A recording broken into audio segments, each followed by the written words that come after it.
কিছু জানতে গেলে বা কিছু শিখতে গেলে আপনাকে চার দেওয়ালের বাইরে তো বেরোতেই হবে, কারণ চার দেওয়ালের ভেতরে থেকে কোন রকমের জ্ঞান আপনি নিয়ে নিতেও পারেন, কিন্তু সেই জ্ঞানের বা সেই বুদ্ধির বিকাশ হওয়া কখনো সম্ভব নয়। নমস্কার, আমি পূবালী গুহ শাস্ত্রী, আপনারা দেখছেন the star of astrology channel.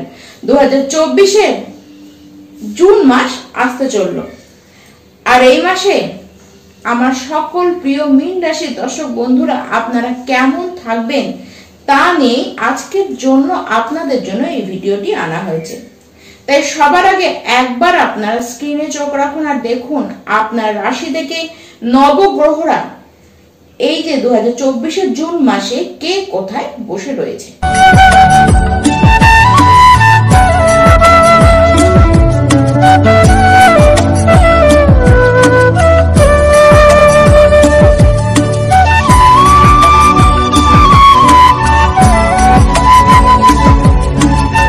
আপনাদের প্রথম পর্যায়ের সাড়ে সাথী যে শেষ পর্যায়ে সেটি আসতে চলেছে।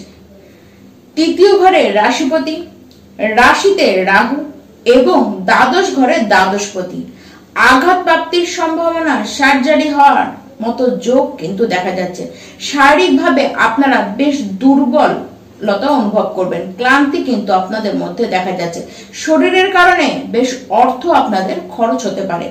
তাছাড়া ঠান্ডা লাগা, কোনো কারণে কোনো ইনফেকশন হতে পারে, স্কিনে কোনো রকমের র্যাশ, কোনো অ্যালার্জি বা চুলকবে এরকম কিন্তু আপনারা দেখবেন।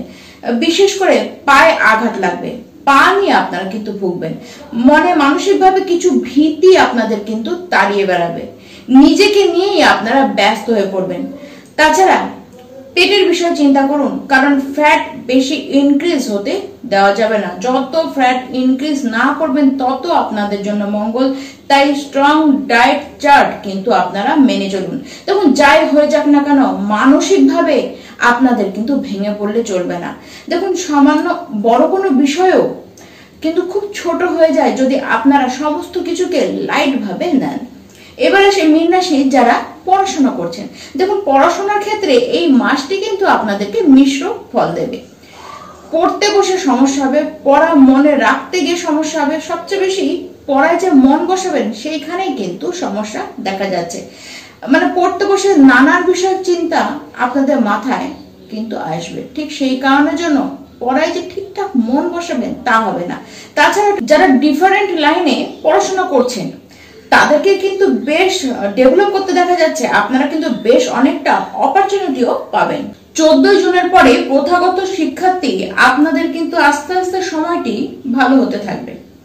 এবার আসি মীন রাশির যারা প্রেম সম্পর্কের মধ্যে রয়েছেন। দেখুন, এই মাসে দুজনের মধ্যে মিসআন্ডারস্ট্যান্ডিং কিন্তু হতে দেখা যাচ্ছে। এমনিতে আপনার যে লাভ পার্টনার রয়েছে সে কিন্তু একটু মুডি, তার বারবার মুড সুইং হয়। মানে এই সে খুব ভালো, অমনি কিছুক্ষণের মধ্যে সে কিন্তু বিরক্ত হয়ে পড়লো। আর বিরক্ত সে একা হলো না, আপনাকেও সে কিন্তু বিরক্ত করে দিল। এরকম আপনারা খেয়াল করবেন আপনাদের সাথে ঘটে। দেখুন, দুজনের মধ্যে কোথাও দূরত্ব কিন্তু বেড়ে যাবে, দুজনের মধ্যেই ভ্রম সৃষ্টি হবে, দুজনের কথা কিন্তু বুঝতে পারবে না। এই মাসে দুজনকেই কিছুটা মানিয়ে চলতে হবে, না হলে সম্পর্কের পরিণতি কিন্তু ভালো দেখাচ্ছে না। মীন রাশির যারা বিবাহিত ব্যক্তি আছেন, এই মাসে সাংসারিক যে সুখ সেই ক্ষেত্রে কিন্তু অতৃপ্তি আপনাদের দেখা যাচ্ছে। সেই অতৃপ্তি মানসিক এবং শারীরিক দুই দিকেই দেখা যাচ্ছে। মানসিক এবং শারীরিক দুই দিক থেকে দূরত্ব কিন্তু আপনাদের বাড়বে। আর এই দূরত্বের কারণ আপনি নিজে হতে পারেন, বা আপনি নিজে বা আপনার যে লাইফ পার্টনার রয়েছে আপনাদের দুজনের শারীরিক কারণে কিন্তু এর জন্য দায়ী হতে পারে। মানসিকভাবে কিছু ভুল ভ্রান্তির আপনারা শিকার হবেন। তবে 14 জুনের পর থেকে দুজনকে কিন্তু বোঝবার চেষ্টা করবেন, দুজনের কথা দুজনে কিন্তু শুনবেন। সেই সময় ছোটখাটো কোনো জায়গা থেকে আপনারা কিন্তু ঘুরে আসতে পারেন। 14 জুনের আগে একটু বিশেষ সতর্কতা আপনাদেরকে রাখতে হবে সম্পর্কের বিষয়, এবং অধৈর্য হলে কিন্তু চলবে না। এই মাসে মীন রাশি আপনাদের ভাগ্য কিন্তু বেশ ভালো দেখা যাচ্ছে, কিন্তু সিদ্ধান্ত আপনারা বুঝে নিন। আর্থিক দিকে কিছুটা স্টেবিলিটি আপনাদের আসবে, সেভিংস হবে, হ্যাঁ খরচ তো হবেই, কিন্তু তার মধ্যেও আপনারা সেভিংস করবেন। যারা আদালতে কাজ করেন, যারা জাজ আছেন, উকিল আছেন, তাদেরকে তাদের কেরিয়ারে কিন্তু ভালো উন্নতি করবার অবস্থান দেখা যাচ্ছে। নতুন চাকরি প্রাপ্তির দিক থেকে এই মাস কিন্তু শুভ দেখা যাচ্ছে। কিন্তু মীন রাশির ব্যক্তি যারা চাকরি করছেন তাদের কিন্তু চাকরির জায়গায় মানুষের সাথে মন কষাকষির জায়গা তৈরি হবে। দেখুন, যে ঝামেলাই হোক না কেন, আপনি নিজে থেকে কোনো ঝামেলাকে বাড়াতে যাবেন না। আর এই সময় চাকরি বদল করার সিদ্ধান্ত কিন্তু একদম ভুল হবে আপনাদের জন্য। দেখুন, ধৈর্য ধরুন। এই সময় যে চাকরি আপনারা করছেন, মানে বিগতকাল থেকে যে চাকরি আপনারা করে আসছেন, সেখানেই টিকে থাকার চেষ্টা করুন। চাকরি ক্ষেত্রে যদি আপনারা কোনো রকমের কোনো ভুল ডিসিশন নিয়ে ফেলেন, তাহলে কিন্তু তার খেসারত ভয়ঙ্কর ভাবে আপনাদেরকেই দিতে হতে পারে।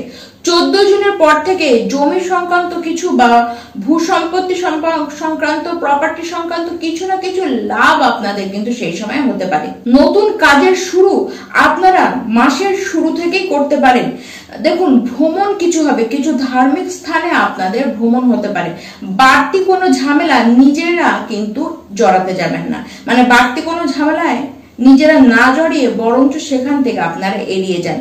দেখুন, অর্থ আপনাদের হাতে আসবে, কিন্তু সেটিকে কোন জায়গায় কিভাবে খরচ করব, কোন জায়গায় অর্থটাকে কিভাবে ব্যবহার করব, তা এবার আপনারা নিজে থেকেই দারুণ ভাবে কিন্তু বুঝতে পারবেন। পুরনো কোনো গাড়ি বা পুরনো কোনো বস্তু আপনারা এই সময় বিক্রি করতে পারেন, সেখান থেকে আপনারা কিছু আর্থিক লাভ কিন্তু পাবেন। সন্তান হবার একটি সামান্য হলেও যোগ কিন্তু দেখা যাচ্ছে। নতুন ব্যবসা যারা খুলতে চান, খুলতে পারেন, কিন্তু বড় কোনো ইনভেস্টমেন্ট এই ক্ষেত্রে কিন্তু আপনাদের করতে যাওয়া একদম ভালো নয়।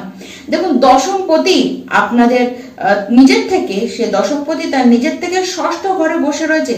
কাজ তো আপনারা করবেন, কিন্তু যে আরাম করে করবেন তা না, সমস্যা দেখতে হবে, পরাক্রম করতে হবে, সমস্যাকে কাটিয়ে কাটিয়ে আপনাদেরকে এগিয়ে যেতে হবে। কিন্তু সমস্যাটি হলো যে পরাক্রম করতে গিয়ে আপনাদের কিন্তু অসুবিধা হবে, মানে খুব যে পরাক্রম করবেন তার যে ইচ্ছে সেটি কিন্তু আপনাদের মধ্যে দেখা যাচ্ছে না। তবে যারা ম্যানেজমেন্টের কাজ করেন, যারা অনলাইনে ডিজিটাল নিয়ে কাজ করেন, তাদের পক্ষে কিন্তু এই মাস বেশ ভালো দেখা যাচ্ছে। মীন রাশি, এই যে মাস, জুন মাস, 2024-এর জুন মাস, এই মাসটি যে খুব আপনাদের জন্য সমস্ত দিক দিয়ে ভালো দেখা যাচ্ছে তা তো নয়।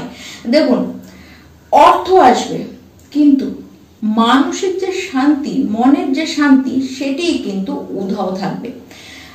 উপায় করতে হবে। 7.5 চলছে, প্রথম পর্বের যে 7.5 তার শেষের পর্যায়ে আপনারা চলে এসেছেন। উপায় তো আপনাদেরকে করতেই হবে। প্রথমত, বৃহস্পতি দেবের বীজ মন্ত্র, সেটিকে 108 বার করে প্রত্যেকটি দিন পাঠ করুন।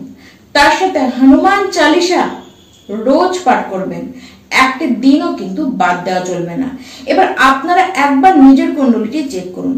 যদি আপনাদের দ্বারা সম্ভব হয় তাহলে আপনারা করুন, যদি আপনাদের দ্বারা সেটি সম্ভব না হয় তাহলে একবার আপনারা চেক করে নিন যে আপনার কুণ্ডলিতে রাহু এবং শনির অবস্থানটি কি।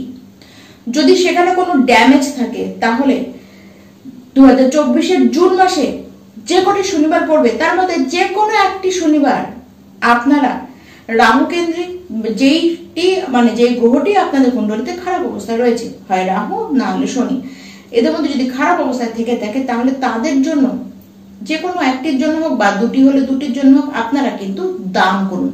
নিজের হাতে দান করবেন, শনিবার দিন সেটি দান করবেন। নমস্কার।